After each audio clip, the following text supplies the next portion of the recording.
আসসালামু আলাইকুম ওয়া রাহমাতুল্লাহি ওয়া বারাকাতুহু। সম্মানিত দর্শক শ্রোতা মণ্ডলী, আপনাদেরকে জানাই আন্তরিক শুভেচ্ছা ও অভিনন্দন। আজকে আমার আলোচনার বিষয় নির্ধারণ করা হয়েছে তিউনিসিয়ার স্বাধীনতা আন্দোলন এবং তার প্রেক্ষাপট নিয়ে। যদি আল্লাহ রাব্বুল আলামিন তৌফিক দান করেন, তাহলে এই বিষয়ে আপনাদের সাথে কিছু মুযাকারা অর্থাৎ পরস্পর পর্যালোচনার চেষ্টা করব ইনশাআল্লাহ তাআলা।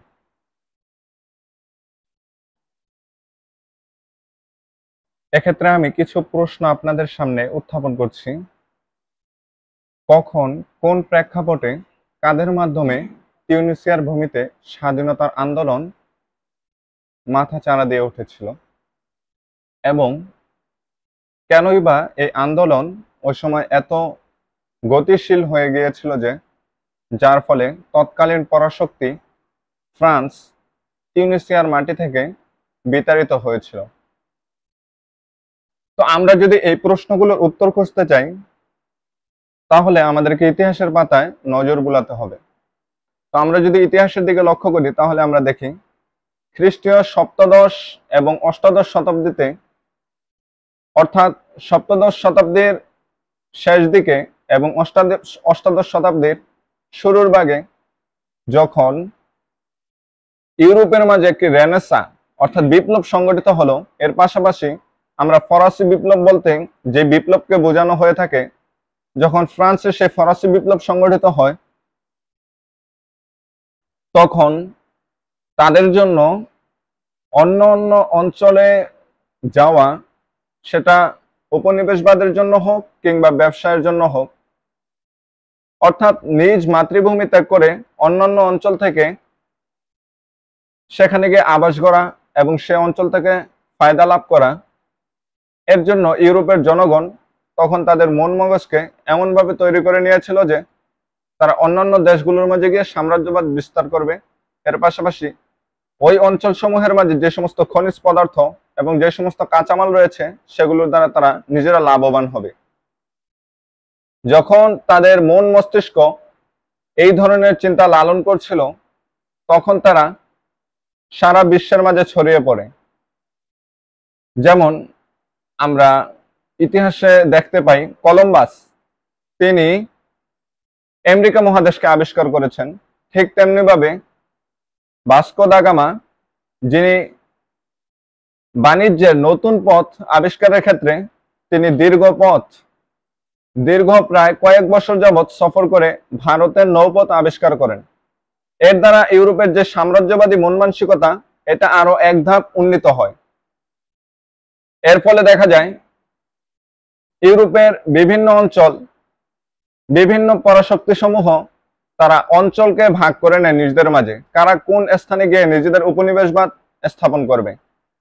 তো এরই ধারাবাহিকতায় কিছু অঞ্চল তারা আমেরিকা মহাদেশের মধ্যে গিয়ে নিজেদের উপনিবেশ কায়েম করে, আর কিছু অঞ্চল যেমন ব্রিটেন, তারা ভারত উপমহাদেশে এসে তারা নিজেদের কলোনি কায়েম করে। ঠিক তেমনিভাবে তৎকালীন ইউরোপের আরেক পরাশক্তি ফ্রান্স, তারা ভূমধ্যসাগর পাড়ি দিয়ে তাদের দক্ষিণাঞ্চল অর্থাৎ ইউরোপ মহাদেশে এসে এখানকার বিভিন্ন অঞ্চলে তারা নিজেদের উপনিবেশবাদ কায়েম করে। এর পাশাপাশি এখানে তারা নিজেদের ধর্মীয় শক্তিকে নিয়ে আসে। ধর্মীয় শক্তির পাশাপাশি তারা বাণিজ্য শক্তি এবং সামরিক শক্তিকেও তারা সঙ্গে নিয়ে আসে। ধর্মীয় শক্তির মাধ্যমে তারা এখানে খ্রিস্টবাদ প্রচার করতে থাকে। এর দ্বারা তাদের যে মিশন ছিল, সেই মিশনকে আরো এক ধাপ তারা সামনে এগিয়ে নিয়ে যায় এবং সাথে সাথে তারা খ্রিস্টবাদ অর্থাৎ খ্রিস্টবাদের ছড়ানোর পাশাপাশি তারা সামরিক শক্তিকেও এ কারণে নিয়ে আসে যাতে তাদের পথে কেউ বাধা হয়ে না দাঁড়াতে পারে, এবং যদি কেউ বাধা হয়ে দাঁড়ায় তাহলে তাদের সাথে মোকাবেলার জন্য যাতে এই সামরিক শক্তিকে ব্যবহার করা যায়।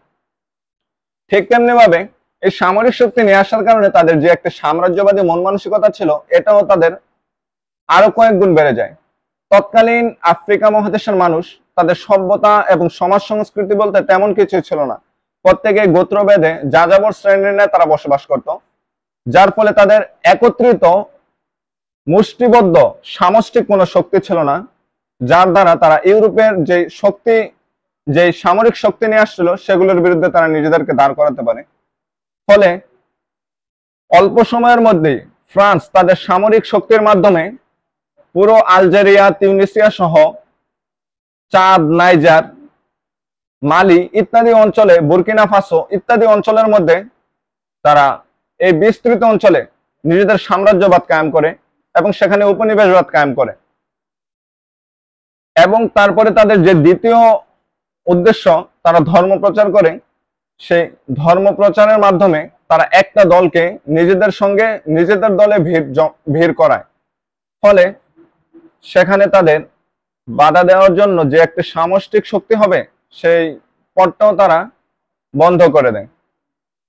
পরবর্তীতে তাদের যে মূল লক্ষ্য এবং উদ্দেশ্য, অর্থাৎ যে উদ্দেশ্যে তারা অন্যান্য অঞ্চলে তারা পাড়ি জমিয়েছে, সেই উদ্দেশ্যেরও বাস্তবায়ন ঘটাতে শুরু করে।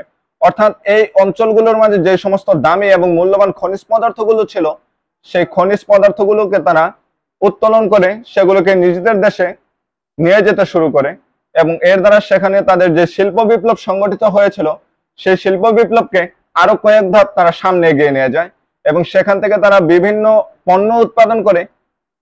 এই কাঁচামালগুলো যে দেশ থেকে কম দামে তারা কিনে নিয়ে গিয়েছিল, সেই দেশে এসে তারা প্রসেসের মাধ্যমে সেই পণ্যগুলোকে এখানে তার কয়েক দাম বেশি মুনাফাতে তারা বিক্রি করা শুরু করে।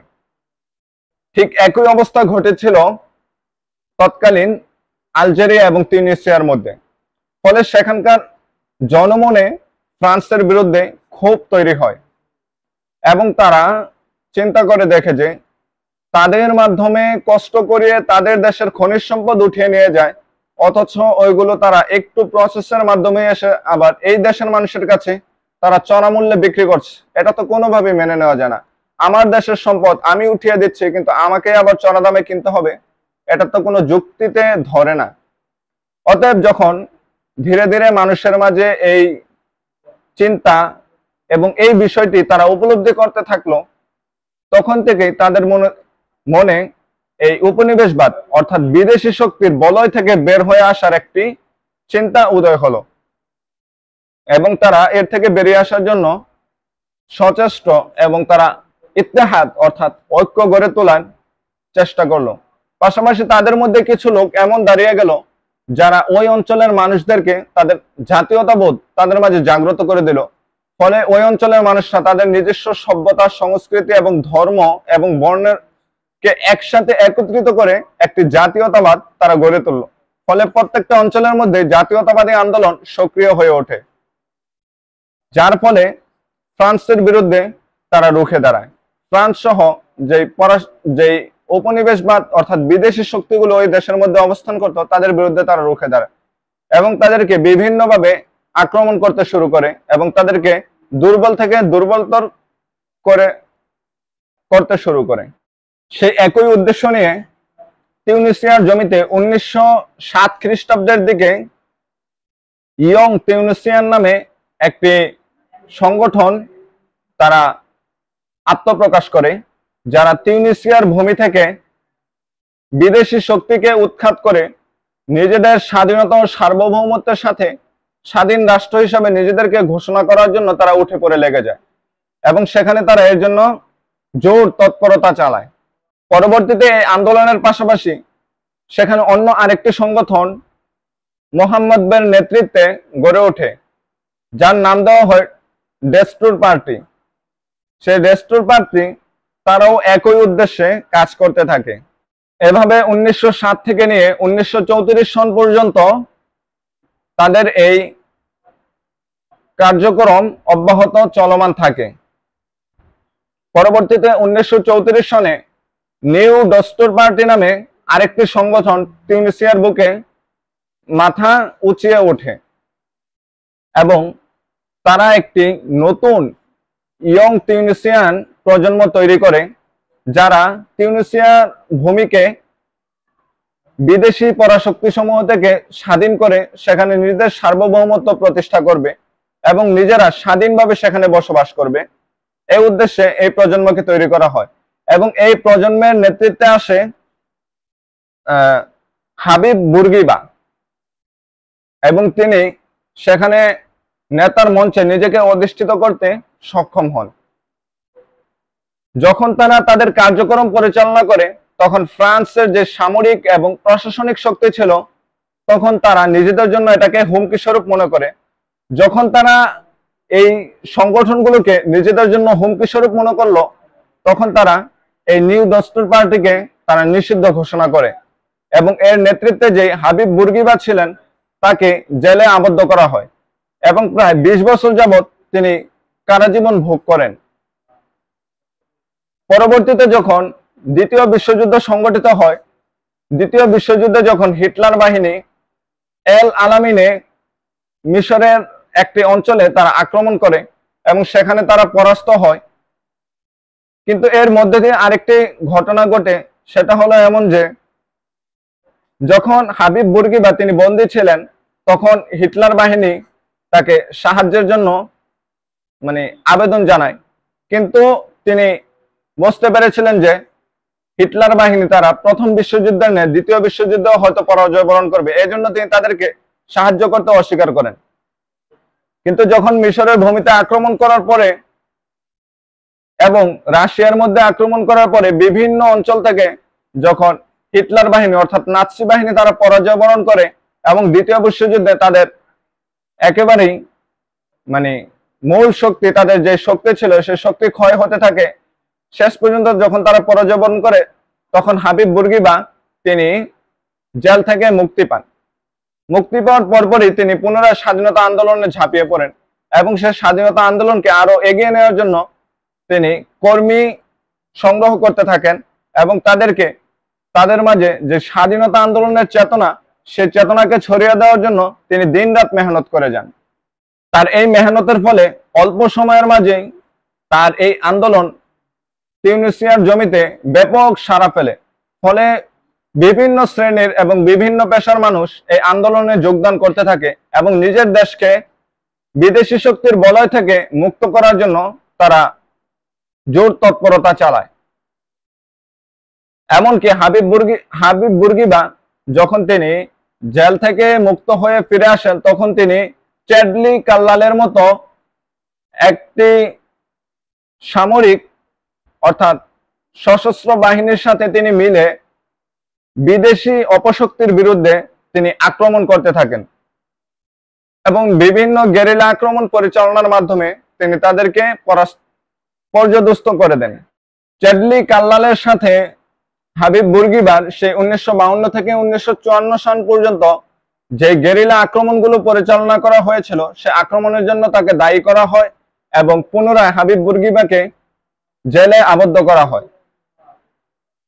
তার পরবর্তীতে যখন হাবিব বুর্গিবা তিনি 2 বছর পরে জেল থেকে মুক্তি লাভ করেন তখন তিনি একটি প্রস্তাবনা রেডি করেন যার মধ্যে তিনি তিউনিসিয়ার স্বাধীনতা সহ তিউনিসিয়ার সার্বভৌমত্ব বজায় রাখা এবং সেখানে নিজেদের স্বায়ত্তশাসন প্রতিষ্ঠা নিয়ে একটি প্রস্তাবনা পেশ করেন।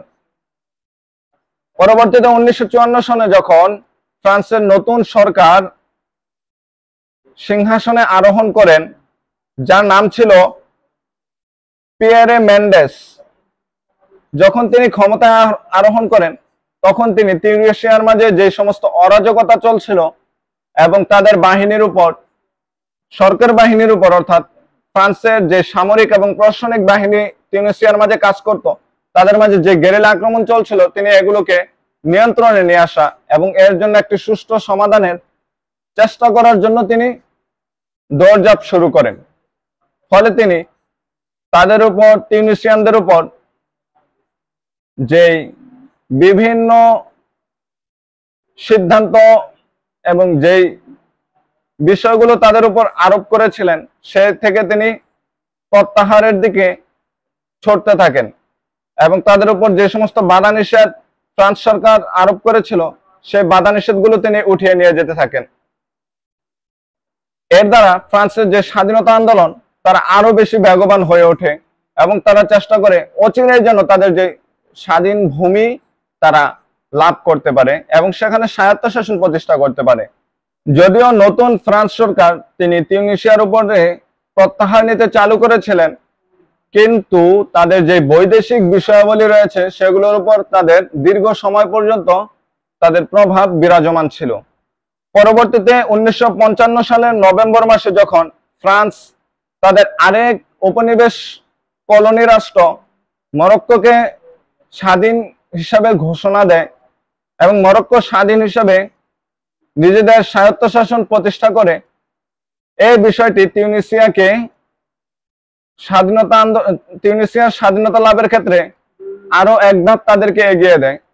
ফলে 1956 সালে হাবিব বুর্গিবা যে প্রস্তাব ফ্রান্স সরকারের কাছে করা হয়েছিল, সেই প্রস্তাব অনুযায়ী তাদেরকে স্বাধীন রাষ্ট্র হিসাবে ঘোষণা দেওয়া হয়।